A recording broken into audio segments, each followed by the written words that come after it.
আমি দাম্ভিকতা থেকেই মূলত কুরআন পড়া শুরু করি যে আমি এর মধ্যে একটা ভুল খুঁজে বের করবই। আমি আর্টিকেল, লিফলেট, ক্যাসেট সব ছুঁড়ে ফেলে দিই। আমি কুরআনকে সরিয়ে রাখি। মানসিক ও আবেগের দিক দিয়ে এটা অনেক বেশি হয়ে যাচ্ছিল। আমি মুসলমান হয়ে গেছি আর এটাই আমার পরিচয়। আমার জন্য এটা খুব কষ্টের ছিল যখন তিনি বললেন, আমি আমার দায়িত্ব পালন করেছি, তোমার মা হয়ে থাকার কোনো দরকার নেই, তুমি নিজের পথ দেখো। এবং মায়ের কাছ থেকে রিজেক্ট হওয়া এটা ভীষণ কষ্টের ছিল, খুবই কষ্টের। আমি বুঝতে পারছিলাম না কোথায় যাব, খুবই নিঃসঙ্গ বোধ হচ্ছিল আমার। আসসালামু আলাইকুম। দেশ এবং দেশের বাইরে থেকে যারা দেখছেন সবাইকে স্বাগত জানাচ্ছি আর একবার। প্রিয় দর্শক, আমরা সরাসরি চলে যাব ভিডিও স্ক্রিনে, সেখানে আজকের ভিডিওর মূল অংশ দেখে আসবো। ভিডিওটি খুবই গুরুত্বপূর্ণ, অবশ্যই ধৈর্য সহকারে পুরো ভিডিওটি দেখবেন, তাহলে বিস্তারিত বুঝতে পারবেন। ভিডিও শেষে গুরুত্বপূর্ণ আলোচনা করব। প্রিয় দর্শক, চলুন আমরা সরাসরি ভিডিও স্ক্রিনে চলে যাই এবং সেখানে আজকের ভিডিওর মূল অংশ দেখে আসি। আমি দাম্ভিকতা থেকেই মূলত কুরআন পড়া শুরু করি যে আমি এর মধ্যে একটা ভুল খুঁজে বের করবই।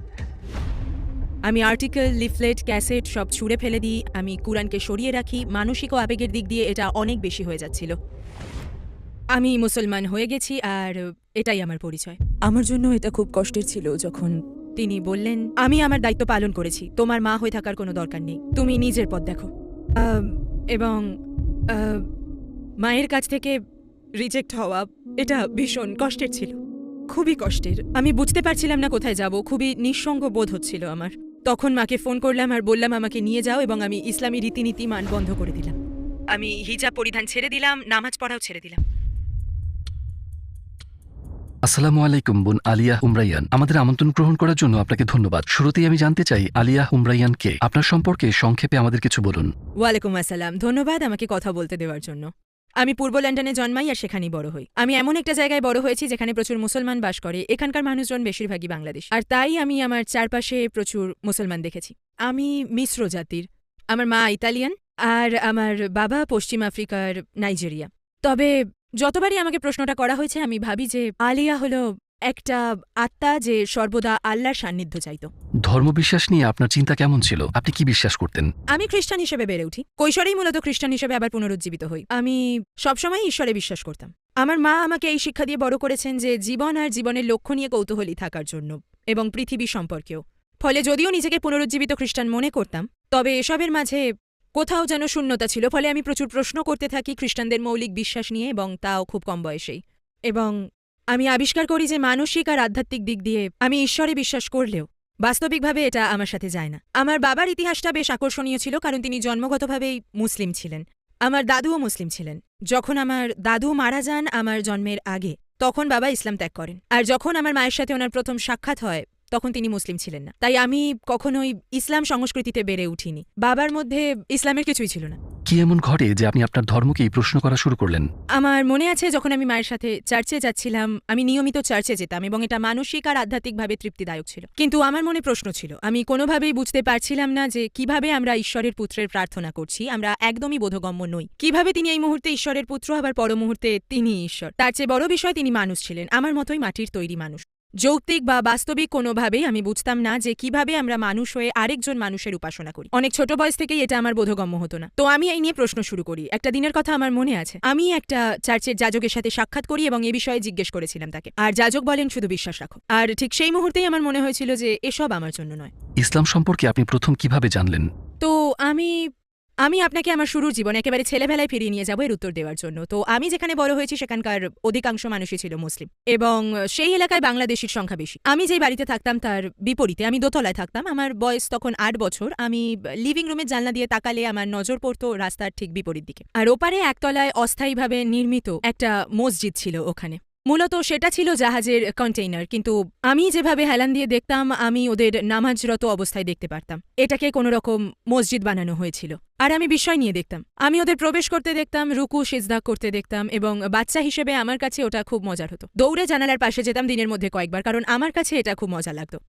তো ঠিক সেই সময়টাতে আমার বাড়ির পরিস্থিতি ছিল খুবই খারাপ। বাবা মা সারাক্ষণ ঝগড়া করতো, তাদের বনিবনা হতো না, সারাক্ষণ তাদের মধ্যে কথা কাটাকাটি, ঝগড়া লেগে থাকতো। মনে পড়ে একদিন বাবা মা প্রচণ্ড ঝগড়া করছিল, আমি দৌড়ে বেডরুমে চলে যাই। আমার তখন বয়স 8 বছর। বেডরুমে যাওয়ার সময় মায়ের শালটা আমি আমার সাথে নিয়ে নিই। খুবই সুন্দর একটা এশিয়ান শাল ছিল সেটি, যেটি তাকে তার পাকিস্তানি সহকর্মী উপহার দিয়েছিল। তো শালটা নিয়ে আমি মাটিতে বিছিয়ে দিই, আর আমি তাতে সেজদা দিয়ে বলি, ঈশ্বর, আমার বাবা মার ঝগড়াটা বন্ধ করে দাও, যেভাবেই হোক বন্ধ করে দাও, তাদের কথা কাটাকাটি বন্ধ করো। কিন্তু সেই সময়টাতে আমি অনেক ছোট ছিলাম, আমি জানতাম না যে আমি কি করছি। কিন্তু আমি মসজিদে যা দেখেছি তারই অনুকরণ করছিলাম। আমার কাছে মনে হয়েছিল যেন ঈশ্বর আমার কথা শুনছেন। তখন পরিস্থিতি এমনই ছিল যে আমি মনে করতাম আমি ঈশ্বরের অনেক নিকটে, আমার এমনটাই মনে হতো। তো এটা ছিল আমার ইসলাম নিয়ে অভিজ্ঞতা। তবে এরম আরও ঘটনা আছে। 2 বছর পরের ঘটনা। আমার বয়স তখন 10, আমি তখন স্কুলে পড়ি। আমি স্কুল থেকে বাড়ি ফিরলাম, তখন আমি শুনলাম যে আমাদের স্কুলের একজন, যে কিনা আমার ক্লাসেরই ছিল, স্কুল শেষে সে রাস্তার অপর পাশের দোকানে যাচ্ছিল কিছু খেলার কার্ড কিনতে, যা তখন অনেক জনপ্রিয় ছিল, এবং তাকে একটা ট্রাক চাপা দিয়েছে, আর সেখানেই সে মারা গিয়েছে। আর স্কুল থেকে সবাইকে চিঠি পাঠানো হয়েছিল যাতে আমরা তার জানাজায় থাকি, যেটা 2-1 দিন বাদেই হতে যাচ্ছে আর কি। তো আমি মাকে অনেক অনুরোধ করি যেন আমাকে যেতে দেয়, যেখানে আমরা অল্প কয়েকজনই মুসলিম ছিলাম না, আর মা অনুমতি দিয়ে দেয়। আমার মনে আছে আমার বন্ধু লায়লাকে, লায়লা আমার বেস্ট ফ্রেন্ড ছিল, ও ছিল সোমালিয়ান, তার একটা স্কার্ফ ধার দিতে বলি, লায়লা রাজি হয় আর আমাকে একটা স্কার্ফ দেয়। আমার মনে আছে আমরা পূর্ব লন্ডন মসজিদে যাচ্ছিলাম, খুব সম্ভবত আমি সেখানে একমাত্র অমুসলিম বাচ্চা ছিলাম যে সেই জানাজায় গিয়েছিল। আর আমি জোহর নামাজ পড়ি এবং আমি জানাজার নামাজও পড়ি। আর আমার মনে আছে জোহর নামাজের সিজদায় আমি একটা আধ্যাত্মিক ঘনিষ্ঠতা অনুভব করেছিলাম। এটা হয়েছিল 2 বছর আগে যখন আমি সিজদা করেছিলাম, আর এটা ইসলাম নিয়ে আমার দ্বিতীয় অভিজ্ঞতা। এমন কি কারণে আপনি ইসলামের প্রতি আকর্ষণ অনুভব করলেন? তো বাড়ির অবস্থা দিন দিন খারাপ হতে লাগলো, খুবই খারাপ, প্রচণ্ড কলহ বাড়িতে, পারিবারিক অশান্তি, এসব কারণে আমি মানসিকভাবে ভীষণ ভেঙে পড়ি। আর সুবহান আল্লাহ, এই সময় আল্লাহ আমার জীবনে এমন একজনকে এনে দিয়েছিলেন, মাধ্যমিক স্কুলের একজন, আর সে ছিল একজন মুসলমান, যে গুরুত্বর সঙ্গে ধর্মকর্ম করত ক্লাসের সব মুসলমান মেয়েদের মধ্যে। বাকিরা মডার্ন হলেও সে ধর্মীয় বিধানের প্রতি অনেক দায়িত্বশীল ছিল, এবং তার পরিবারেও আমার মতোই পরিস্থিতি ছিল, এমনকি আমার বাড়ির থেকেও খারাপ ছিল। তার মা, সুবহানাল্লাহ, তার মা শারীরিক নির্যাতনের শিকার ছিলেন, তাকে নির্যাতন করা হতো। আর এত কিছুর পরেও সে শান্ত থাকত, কেমন যেন একটা প্রশান্তি কাজ করত। আমার মনে আছে আমি তাকে জিজ্ঞেস করেছিলাম যে তোমার পরিবারের অবস্থা আমার পরিবারের চেয়েও খারাপ, আমি এসব মানাতে পারি না, কিন্তু তুমি এত শান্ত কিভাবে, আর এত সবের পরেও তুমি কিভাবে দিন পার করছো, কারণ এসব কিছু আমাকে অনেক যন্ত্রণা দেয়। আর সে জবাব দিল, এটা আমার বিশ্বাস, আমার বিশ্বাসই চলতে সাহায্য করে। আমি ভাবতাম যে আমি জানি মুসলিম হওয়া মানেটা কি, কিন্তু আমি এমনটাও মনে করতাম যে ইসলাম খুবই সেকেলে বা পুরাতন একটা ধর্ম। একই সাথে আমার সেই বন্ধুর জন্য আমার মনে একটা ভালো লাগার জন্ম নেয়, আমরা খুবই ঘনিষ্ঠ হয়ে যাই, আমাদের মধ্যে অনেক তফাৎ ছিল, সবাই কম বেশি আমাকে চিনত। সে শান্ত ছিল, ধর্মীয় বিধিবিধান নিয়ে থাকতো, কিন্তু আমরা অনেক ঘনিষ্ঠ হয়ে যাই। তখন আমি ইসলাম সম্পর্কে জানতে শুরু করি, বিভিন্ন আর্টিকেল পড়া শুরু করি, তখন আমি বিভিন্ন রেকর্ড শোনা শুরু করি, আমি কুরআন পড়া শুরু করি, খুবই দাম্ভিকতা থেকে যে আমি এর মধ্যেকার ভুল খুঁজে বার করবই যাতে আমার বান্ধবীকে বাঁচাতে পারি। কেননা আমার মনে হতো যে হিজাব জিনিসটা ভুল, আমার মনে হতো এটা তার কেরিয়ার, ভালো একটা জীবনের পথে প্রতিবন্ধকতার সৃষ্টি করছে। আর বড় হতে হতে আমি আমার এলাকায় দেখতাম যে পুরুষরা হাঁটছে, আর তার অনেক দূরে তাদের পেছন পেছন স্ত্রীরা হাঁটছে। মুসলিমদের সম্পর্কে আমি একটা খারাপ ধারণা পোষণ করতাম। আশ্চর্যের বিষয় হলো এত সবকিছুর মাঝেও তার মধ্যেকার শান্তি, নির্মলতা আমাকে অবাক করে দিত যে এই ধর্মই এটা তৈরি করেছে তার ভিতরে। আবার অন্যদিকে আমি এটাও মনে করতাম যে এটা তার এগিয়ে যাওয়াকে সীমাবদ্ধ করে দেবে, তাকে নির্দিষ্ট গণ্ডির মধ্যে আটকে দেবে। তো এই চিন্তা থেকে আমি তার সাথে বিতর্ক করতাম, নিয়মিতই আমি তাকে বোঝাতে চাইতাম।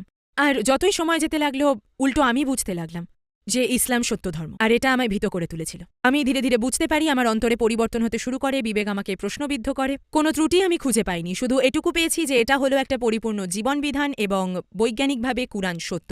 আর আমার গবেষণায় আমি খুঁজে পেয়েছি কুরআনের অলৌকিকত্ব, কোনো ভুলই ছিল না। আর এটা আমাকে ভীত করে দেয়, কারণ যদিও আমি তখন অনেক ছোট, কিন্তু আমি এমন ধরনের মানুষ ছিলাম যদি আমার কোনো কিছু পছন্দ হয়ে যায় তবে সেটাকে আমার সামর্থ্যের চাইতেও বেশি আঁকড়ে ধরি। তো আমি বুঝতে পারি যে আমার মধ্যে পরিবর্তন আসছে এবং নিশ্চিত কাবু হতে শুরু করি। এর অর্থ আমার জীবন পরিবর্তন করতে হবে, আর এটাই আমাকে ভীত করে তোলে। ঠিক কি কারণে আপনি তখনও কালেমা পাঠ করেননি? এরপর কিভাবে আপনি মুসলিম হলেন? তো আমি অনেক ভীত ছিলাম, এত সন্ত্রস্ত হয়ে পড়ি যে এক পর্যায়ে আমি আমার বন্ধুদের সাথে যোগাযোগ বন্ধ করে দিই, সব আর্টিকেল, লিফলেট, ক্যাসেট ছুঁড়ে ফেলে দিই, কুরআনকে দূরে সরিয়ে রাখি, মানসিকভাবে প্রচণ্ড ভেঙে পড়ি। আমি আমার বিশ্বাস নিয়ে ভীষণ ভীত ছিলাম। আমি ভয় পেতাম যদি আমার লাইফস্টাইল পরিবর্তন করতে হয়। এমন নয় যে দুনিয়াবি জিনিসের প্রতি আমার অনেক মোহ ছিল, তবে আমি ছিলাম স্বাধীন, আর এই স্বাধীনতা সমর্পণ করে দেওয়া আসলেই ভীতিকর, বিশেষত যখন আপনি জানবেন না এই বিশ্বাস থেকে আপনি কি পাবেন। তবে আমি আমার বিশ্বাস থেকে অনেক কিছু পেয়েছি, তো আমি তার সাথে যোগাযোগ বন্ধ করে দিই। তো এভাবেই চলছিল। আমার মনে আছে আমি পরীক্ষার প্রস্তুতি নিচ্ছিলাম, কোনো এক সপ্তাহের ছুটির দিনে আমি প্রস্তুতি নিচ্ছিলাম, কিন্তু কোনো এক অদ্ভুত কারণে আমি মনোযোগ দিতে পারছিলাম না, শুধু ইসলাম সম্পর্কেই ভাবছিলাম। আমি যা খুঁজে পেয়েছিলাম সেগুলো মাথার মধ্যে ঘুরছিল, আর চিন্তাগুলো যেন সারাক্ষণ আমার অন্তরে আনাগোনা করে যাচ্ছিল। ভাবছি কেবল কুরআনের বৈজ্ঞানিক সত্যতা নিয়ে, স্রষ্টার অস্তিত্ব নিয়ে। নবী, মুসলমানের সত্যতা নিয়ে, নবিয়তের ব্যাপারে এগুলো একটার পর একটা মাথায় আসছিল, তো মাথা থেকে এগুলো ঝেড়ে ফেলতে আমি আশেপাশে একটু হাঁটাহাঁটি করতে বের হই, একটু মুক্ত বাতাসের জন্য। আমি রাস্তা পার হওয়ার জন্য দাঁড়াই, আমি বাতিটা সবুজ হওয়ার অপেক্ষা করছিলাম। জেব্রা ক্রসিং এর বাতিটা সবুজ হয়, অতঃপর সবাই পার হচ্ছিল, কিন্তু আমি পারছিলাম না। আমার মনে হচ্ছিল যে আমার পা দুটো আটকে গেছে, আর আমার মনে হচ্ছিল যদি এই রাস্তা বা অন্য কোনো রাস্তা পার হতে যাই এবং কোনো গাড়ি আমাকে চাপা দেয়, তবে আমি প্রকৃত সত্য জেনেও তা গ্রহণ না করেই মারা যাব। আমার কি হবে তাহলে? আর এই চিন্তাটাই আমাকে আচ্ছন্ন করে রাখে যে কেন আমি সত্যটাকে জেনেও গ্রহণ করছি না। তো বাড়িতে এসে আমি লায়লাকে ফোন দিই।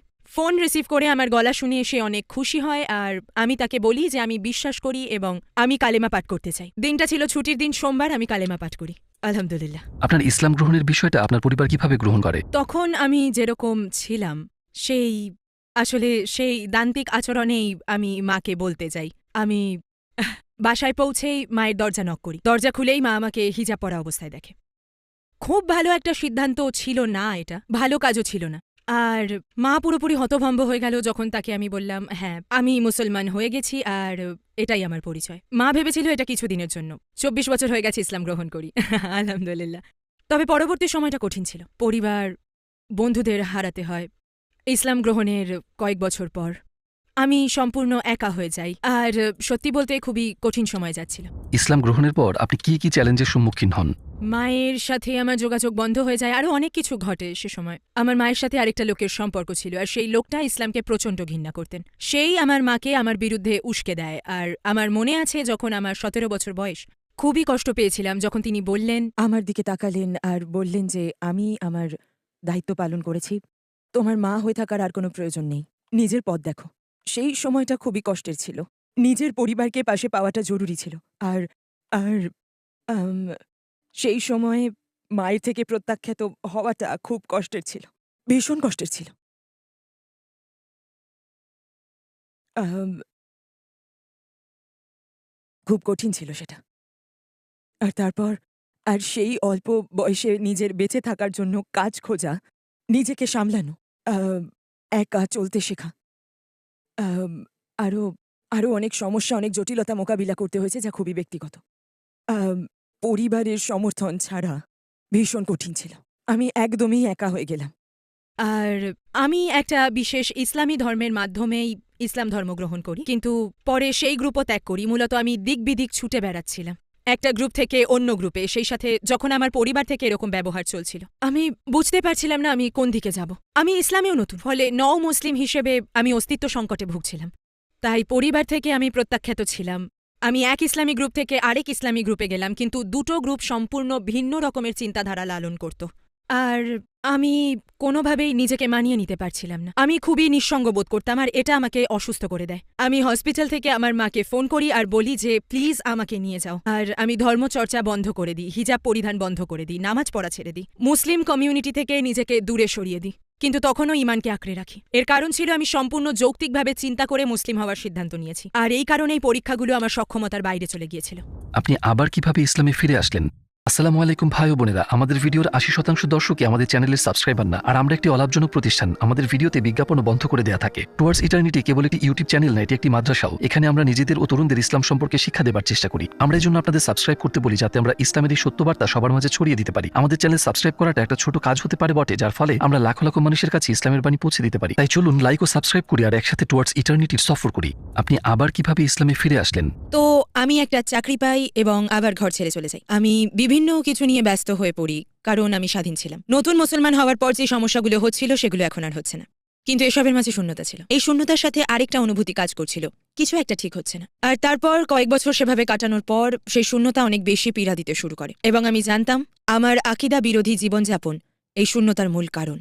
তাই আমি ধীরে ধীরে ইসলামের পথে ফিরে আসতে শুরু করি, এবং আমার মনে পড়ে মানুষজন বলে যে কালেমা পাঠ করাটা তাদের জীবনের সবচেয়ে সুন্দরতম মুহূর্ত, কিন্তু আল্লাহর সাথে পুনরায় সম্পর্ক তৈরি করা এবং ইসলামের পথে আবার ফিরে আসা কোনো গ্রুপের চাপে না পড়ে বা কারো বলে দেওয়া ছাড়া যে তোমার এসব করা উচিত, এটা হালাল, ওটা হারাম, এটা সেটা, যা তুমি করছো সেটা বাদ দিয়ে নিজে থেকে ইসলামে ফিরে আসা, আমার ও আমার রবের মধ্যেকার পুনরায় পথ চলা, এটা আসলেই মিষ্টি অভিজ্ঞতা ছিল। আমার মনে আছে আমি প্রতিদিন কুরআনের 1 পৃষ্ঠা ইংরেজি অনুবাদ পড়তাম। আমি চুল বাঁধতে শুরু করি অনেকটা আফ্রিকান স্টাইলে। আর এটা থেকেই ধীরে ধীরে আমি হিজাব পরিধান করি, আবার নামাজ পড়তে শুরু করি, আর আবার আমি ইসলামের দিকে ফিরে আসি, পুনরায় ইসলামী বিধিবিধান পালন শুরু করি। আর এই অনুভূতিটা খুব ভালো ছিল, কেননা এই শপথটা ছিল আমার ও আমার রবের মাঝে, আমার স্রষ্টার মধ্যে। তো এসবে আপনার মায়ের সাথে আপনার সম্পর্কে কেমন প্রভাব পড়েছিল? তো এরই মাঝে আমার মা তালাক দিয়ে দেয়, যেটা খুব ভালো সিদ্ধান্ত ছিল। মা ধীরে ধীরে সহনীয় হয়, তিনি এখনো পরিপূর্ণ সুস্থ হবার পথে। আমরা আবার নতুন করে সম্পর্ক গড়তে শুরু করি, আর এর জন্য আমাদের উভয়কেই বেশ পরিশ্রম করতে হয়েছে। আর তারপর 2015 সালের দিকে তিনি আমাকে ইসলাম সম্পর্কে প্রশ্ন করতে শুরু করেন। তখন আমি দেশের বাইরে ছিলাম, আমি ছিলাম তখন উত্তর আফ্রিকাতে। তিনি এই সফর শুরু করলেন, বিভিন্ন প্রকারের প্রশ্ন জিজ্ঞেস করলেন, এবং সবশেষে 2015 সালে আমার মা মুসলমান হবার ইচ্ছা পোষণ করেন। আমার মা প্রচণ্ড বই পড়তে ভালোবাসতেন, বলতে পারেন তিনি বইয়ের পোকা ছিলেন। ইতিহাস, বিশেষত ইসলামিক ইতিহাস নিয়ে তার অসীম আগ্রহ। তো এই জানার আগ্রহ থেকেই তিনি আরও অনেক বেশি বই পড়া শুরু করেন। তো 2015 সালে তিনি মুসলমান হবার ইচ্ছা পোষণ করেন, এবং আর তিনি শেষ পর্যন্ত কালেমা পড়ে ফেলবেন। এর অল্প কিছুদিন পরেই তিনি বললেন যে তার পক্ষে ঈমান ধরে রাখা সম্ভব না, আর হয়তো তার বয়স হয়ে যাওয়াটাই সবের কারণ ছিল। তাছাড়া তার আশেপাশে কোনো মুসলমান না থাকায়, আর আমিও তার থেকে অনেক দূরে ছিলাম, সব মিলিয়ে তিনি ইসলাম পালন ছেড়ে দেন। পরে 2021 সালে তিনি কিছু ইউটিউব ভিডিও দেখা শুরু করলেন। তার সাথে কথা হলে তিনি আমাকে বললেন, লেসা প্রাইম নামে এই মহিলার কিছু ভিডিও পেলাম। আমি তাকে তখনও চিনতাম না। তো আমি সাথে সাথে তার ব্যাপারে রিসার্চ করি এবং জানতে পারি তিনি একজন আমেরিকান বোন। আর এরপর আমার মা শেখ খালেদ ইয়াসিনের ভিডিও দেখা শুরু করেন। তো তার সাথে যখন কথা বলছিলাম তিনি প্রচণ্ড উৎসাহিত ছিলেন, বলছিলেন আমি এই লোকটার ভিডিও দেখছিলাম, তিনি কে আমি চিনি না, কিন্তু তার কথাগুলো একদম মন ছুঁয়ে যায়। তিনি অনেক বিজ্ঞ আর বিচক্ষণ, এবং তিনি ইতিহাস সম্পর্কেও অনেক জ্ঞান রাখেন। আর যেমনটা আপনাকে বললাম, আমার মা নিজেও ইতিহাস পছন্দ করতেন। তো তিনি শেখ খালেদের একের পর এক ভিডিও দেখতে শুরু করেন।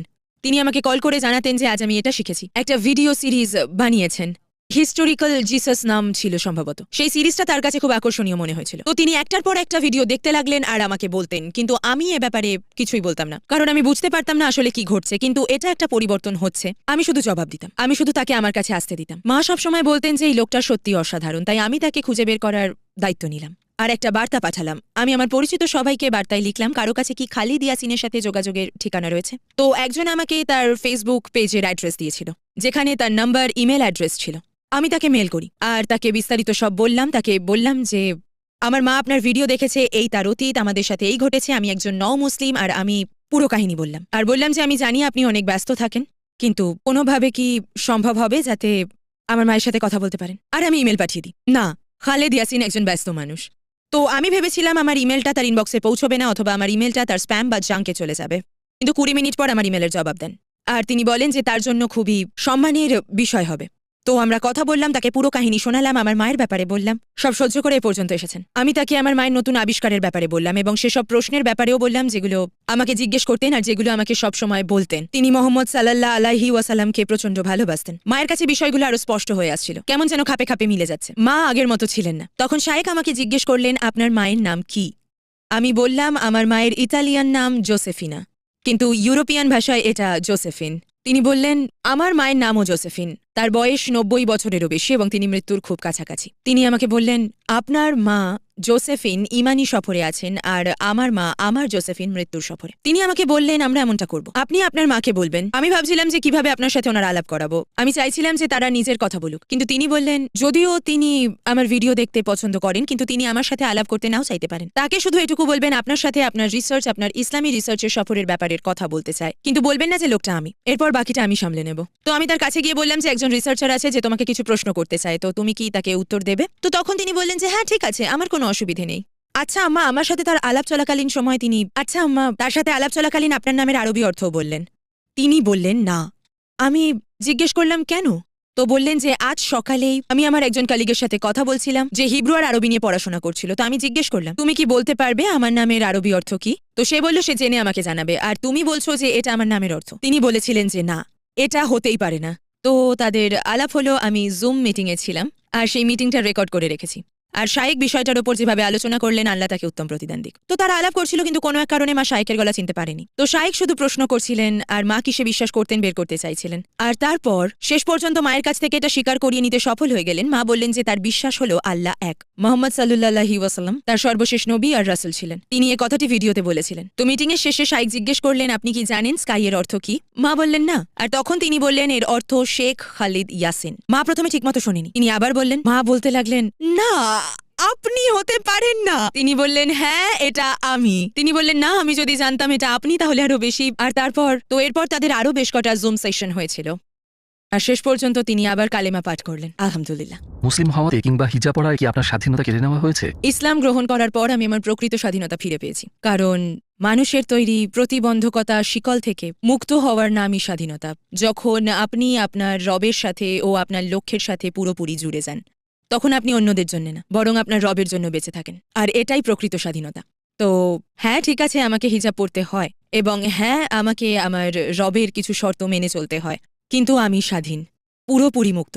কারণ আমার সিদ্ধান্ত, আমার পছন্দ অপছন্দ, কোথায় যেতে হবে, কি করব আর কি করব না, এগুলো সব একমাত্র আমার খালিক ও মালিকের জন্য। এটা ওদের জন্য না যারা আমার মতোই রক্ত মাংসে গড়া মানুষ। তো হ্যাঁ আমি স্বাধীন। কিন্তু কিছু নন মুসলিম বলে, না তুমি নিজেকে বোকা বানাচ্ছ, আমরা স্বাধীন। না, কারণ তারাও কিছু না কিছুর গোলামি করছে। কোনো না কোনো অদৃশ্য শক্তি আমাদের তাড়িত করছে। সবকিছুর পিছনে কোনো না কোনো উদ্দেশ্য থাকে। সকালে আমরা কেন জাগি? এর কারণ হতে পারে পরিবার, চাকরি হতে পারে ধন সম্পদ, হতে পারে আমাদের মনের কোনো আকাঙ্ক্ষা হতে পারে। কিন্তু আমরা সবাই কিছু না কিছুর গোলামি করছি। কিন্তু আমি এমন একটা সত্তার গোলাম হতে চাইব যে পরিপূর্ণ, যার কাছ থেকে এসেছি এবং তার কাছেই ফিরে যেতে হবে। বরং এমন কোনো কিছুর দাসত্ব করার চেয়ে যেটা আমার মতোই একদিন ধ্বংস হয়ে যাবে। একসময় আমিও ভাবতাম যে ইসলাম নারীদের বন্দী করে রাখে, কিন্তু এখন আমি বুঝি ইসলাম সামাজিক অপসংস্কৃতি থেকে মুক্ত। পবিত্র ইসলাম নারীদের এত মর্যাদা ও সম্মান দিয়েছে যে নারী হয়ে জন্মানোটাই অনেক বেশি সৌভাগ্যের। মোহাম্মদ সাল্লাল্লাহু আলাইহি ওয়াসাল্লামের এক সাহাবী তাকে জিজ্ঞাসা করলেন, কাকে আমার সবচেয়ে বেশি ভালোবাসা উচিত? তো তার উত্তর ছিল, তোমার মা। তিনি আবার বললেন, তোমার মা, তোমার মা। আল্লাহ নিজে আবার তার নবী সাল্লাল্লাহু আলাইহি ওয়াসাল্লামের মাধ্যমে শরিয়তে নারীদের জন্য যে সম্মান, নিরাপত্তা, সাপোর্ট এবং অধিকার দিয়েছেন, তা থেকে এটাই প্রতীয়মান হয় যে ইসলামে নারী হীরার চেয়েও দামি, উজ্জ্বল খাঁটি হীরের মতো। যখন আমি ভাবি যে আল্লাহ তাআলার তরফ থেকে যদি আমি হেদায়েত না পেতাম তাহলে আমার কি হতো, হয়তো আমি হারিয়ে যেতাম, আদৌ বেঁচে থাকতাম কিনা। প্রতিদিন ঘুম থেকে ওঠা আমাকে স্মরণ করিয়ে দেয় আমার লক্ষ্য পূরণের জন্যই আমাকে পাঠানো হয়েছে। আর এই বিশ্বাসটাই আমাকে আরও আল্লাহর সান্নিধ্যে নিয়ে যায়। এ থেকেই আমি অনুভব করি প্রকৃতপক্ষে ইসলামেই একজন নারী স্বাধীন, সে সম্মানিত, সুরক্ষিত এবং নিরাপদ। ইসলামেই নারীরা সর্বোচ্চ মর্যাদার অধিকারী। আপনাকে যদি সুযোগ দেওয়া হয় দুনিয়ার সব অমুসলিমদের 1 মিনিট কিছু বলতে, তাহলে আপনি কি বলবেন? আমি তাদের বলবো যে আমাদের জন্মানোর পিছনে অবশ্যই কোনো বড় কারণ বা মহৎ আছে, কেবলমাত্র ডেইলি রুটিন মেনে বেঁচে থাকার জন্য নয়। আর যদি আপনি এটাই মনে করেন তাহলে এটা খুব তুচ্ছ একটা কারণ জীবনের এই উত্থান পতন, চড়াই উতরাই, এত কষ্ট পরিশ্রম, এসবের কোনো মানে হয় না। যদি এরকমই হতো তাহলে আমাদের কেন সৃষ্টি করা হয়েছে? আমি তাদেরকে এই বিষয়ে ভাবতে বলবো, তাদেরকে এটা বিবেচনা করতে বলবো যে ঘটনাবহুল এই জীবন। যেমন একটা ফুল, কিভাবে একটা বীজ থেকে একটা গাছ হয়, গাছে সঠিক সময় এত সুন্দর ফুল ফোটে, তারপর আবার মারা যায়, কেন এমনটা হয়? আমি তাদেরকে বলবো সাগরের কাছে যেতে, সাগরের গভীরতা অনুভব করতে। এই সাগরের গভীরতম অন্ধকার স্থানেও প্রাণ আছে। একটা পাতার দিকে তাকাতে এবং তার এই জটিল ডিজাইন নিয়ে চিন্তা করতে, নিজেকে প্রশ্ন করতে যে পাতাটা কিভাবে সৃষ্টি হলো, কোথা থেকে এটা এসেছে, এই পাতাটা সৃষ্টির উদ্দেশ্য কি, ফুলটা সৃষ্টির উদ্দেশ্য কি, সাগর সৃষ্টির উদ্দেশ্য কি। আর তারপর ভাবতে যে আমিও কিন্তু এই সৃষ্টি জগতের অংশ। যদি এই পাতাটার একটা উদ্দেশ্য থাকে, ফুলটার একটা উদ্দেশ্য থাকে, তবে আমার উদ্দেশ্য কি? তাদের এটা জিজ্ঞেস করতাম আমি।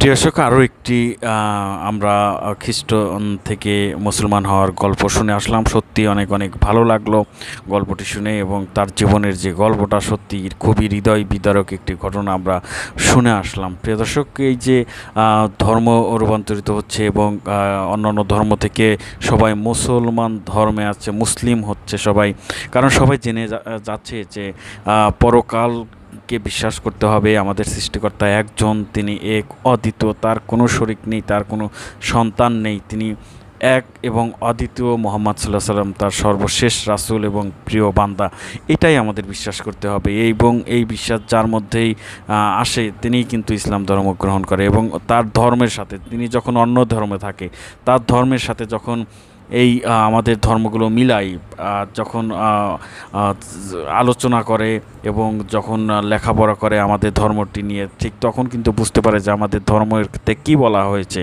এবং আমাদের ধর্মে মানুষের প্রতি মানুষের ভালোবাসা এবং ছোট বড়দের সাথে কেমন ব্যবহার, অন্য ধর্মের মানুষের সাথে কেমন ব্যবহার, আমাদের এমন কিছু নেই যা আমাদের ধর্মে বলা হয়নি। আমাদের এই ধর্মের এইগুলো পরেই কিন্তু মানুষ মুগ্ধ হয় এবং তারা কিন্তু ধর্মে রূপান্তরিত আমাদের যে শ্রেষ্ঠ ধর্ম ইসলাম ধর্মটা গ্রহণ করে। দর্শক, এই বিষয়ে আপনাদের কোনো মূল্যবান মতামত থাকলে অবশ্যই কমেন্টে জানাবেন। সবাই ভালো থাকবেন, সুস্থ থাকবেন। ভিডিওটি শেষ করছি। আসসালামু আলাইকুম।